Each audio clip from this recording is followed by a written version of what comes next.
विनंती आहे दादा तुम्हाला का तेवढं काढून माझ्या हातात देऊन द्यायला काय करायला तर नौका टेकून घ्या पाडी कोणीतरी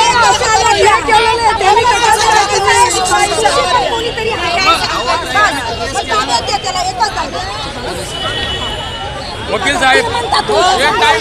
लेकराचं एकच टायमाला 5 मिनिटात चटणी झाली बरोबर तुम्हाला कळतंय माझे बोलणं त्याला का नाही टायमावर फाशी त्याला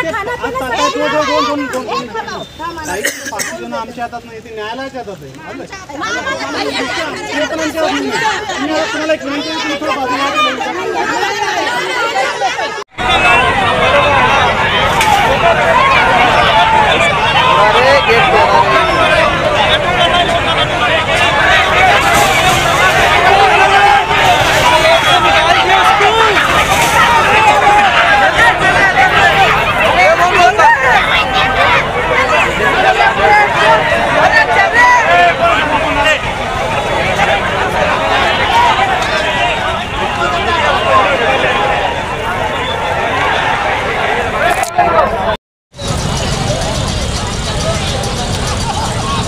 आमच्या गल्लीतल्या बाहेर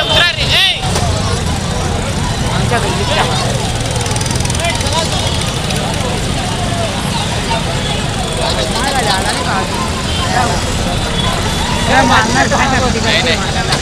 पोलिसांना काय म्हणे एकच काय आम्हाला हातामध्ये म्हणजे आम्हाला आम्ही करून देतो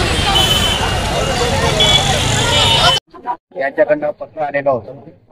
आरोपीला फिजिकली न्यायालयात हजर करणार होते परंतु संपूर्ण तालुक्यातून खूप मोठ्या प्रमाणात जो आहे पब्लिक जे आहे लोक आहेत ते खूप मोठ्या प्रमाणात न्यायालयात हजर झालेले होते आणि वेगवेगळ्या प्रकारचे घोषणा देत होते त्याच्या विरुद्ध तीव्र भावना होती म्हणून कुठल्याही प्रकारचा कायदा सुव्यवस्थेचा प्रश्न निर्माण होऊ नये म्हणून इन्व्हेस्टिगेशन ऑफिसर जे आहेत त्यांनी मान्य न्यायालयाला विनंती केली की या आरोपीला व्हिडिओ कॉन्फरन्सिंगद्वारे व्हीसीवर हजर करण्याची परवानगी द्यावी तसा इन्व्हेस्टिगेशन ऑफिसर यांनी तसा परवानगी अर्ज दिला आणि मान्य न्यायालयाने मंजूर केला आणि या आरोपीची पुन्हा 7 दिवस पोलीस कस्टडी मिळावी असं अनेक मुद्द्यांवरून रिमांड रिपोर्ट न्यायालयात हजर करण्यात आलेला होता माननीय पाटील साहेब यांच्या न्यायालयात रिमांड रिपोर्ट काढण्यात आले सरकारी वकील म्हणून मी त्या पॉक्सो कोर्टचा विशेष सरकारी वकील असल्या कारणाने हे प्रकरण माझ्याकडे असल्या कारणाने अनेक मुद्द्यांवर पोलीस कस्टडी मागण्यात आलेला होता सर्वप्रथम आरोपीने ज्या पीडित मुलीवर लैंगिक अत्याचार करून जो काही खून केलेला आहे तो खून एका हत्याराने केलेला आहे ते हत्यार या 4 दिवसाच्या पोलीस कस्टडी दरम्यान आरोपीने काढून दिलेलं नाहीये आरोपीने पोलीस कस्टडी दरम्यान कुठल्याही प्रकारचं सहकार्य केलेलं नाहीये म्हणून रिकव्हरीचं ग्राउंड असल्या कारणाने ते एक ग्राउंड होतं दुसरं ग्राउंड असं होतं की आरोपीला अशा प्रकारचे कृत्य करण्यामध्ये आणि त्या पीडित मुलीला किडनॅप करून नेण्यामध्ये अजून आरोपीला कोणी सहकार्य केलेलं आहे का त्याला कोणी मदत केलेली आहे का या कारणावरून देखील आरोपीचा पोलीस कस्टडी रिमांड घेण्यात आलेला आहे ते देखील एक कारण होतं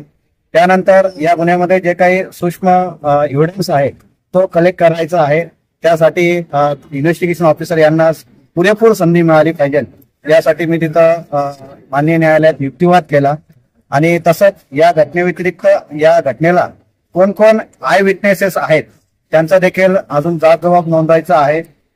शिवाय या घटनेमुळे संपूर्ण महाराष्ट्र हादरलेला आहे आणि त्याच्यामुळे जनक्षोभ आहे प्रक्षोभ आहे त्याच्यामुळे या घटनेमध्ये इन्व्हेस्टिगेशन ऑफिसर तपासी अधिकारी यांना संपूर्ण डिटेल इन्व्हेस्टिगेशन करण्यासाठी त्यांना योग्य असा वेळ दिला गेला पाहिजे म्हणून पोलिसांनी जे काय 7 दिवस पोलीस कस्टडी मागितली होती ती पूर्ण कस्टडी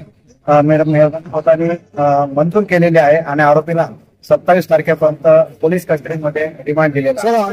आरोपीच्या वतीने असं काही आहे का तो आरोपीच्या वतीने कोणी वकीलपत्र घेतलंय का नाही आरोपीच्या वतीने कोणी वकीलपत्र घेतले नाही बाहेरने मालेगाव वकील संघाने तसा ठराव देखील केलेला आहे की आरोपीचं कोणी वकीलपत्र घेऊ नये परंतु आरोपीकडनं एक अर्ज आलेला होता मान्य न्यायालय की मला शासकीय खर्चाद्वारे शासनातर्फे माझी बाजू मांडण्यासाठी एक वकील देण्यात यावे असा